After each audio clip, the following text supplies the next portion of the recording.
aside from being arrested by the American government once for, doing commie things and staging these sorts of riots, he also called for the genocide of Rastafarians. Look at this headline. This is a headline of somebody going back and revisiting. Bring in all Rastas, dead or alive. Now, if you're American, you don't know much about what a Rastafarian is. You do know who Bob Marley is. Bob Marley is hate rate Rastafarian. You probably have a depiction probably of just Bob Marley. Like, oh, they smoked pot. Yeah, well, in reality, they were like this religious, socio-political movement of, you had Africans who, after being enslaved, really thought that their enslavement was intentional. Many people who believe this today, that they came from Ethiopia. They were actually incredibly peaceful. They came from Ethiopia, and they felt that they were the people that were being spoken about in the Bible. They were the people that were being spoken about in the Bible, and that they were intentionally being, like, there was this intentional African diaspora all around the world to remove Black people from their roots.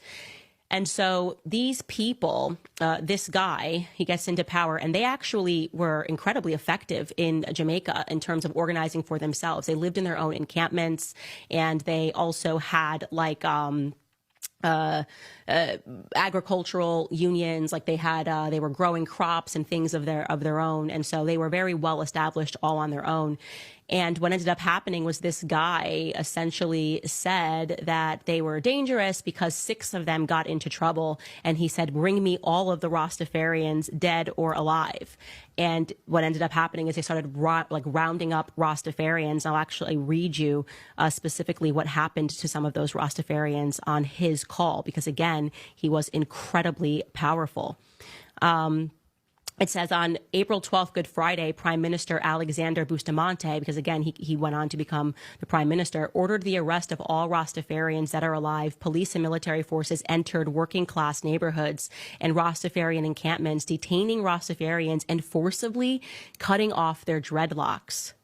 Many Rastafarians were tortured and killed, with estimates suggesting that as many as 150 individuals were detained. So the reason that he ordered for them to even have their dreadlocks forcibly cut off is because it held spiritual meaning for them.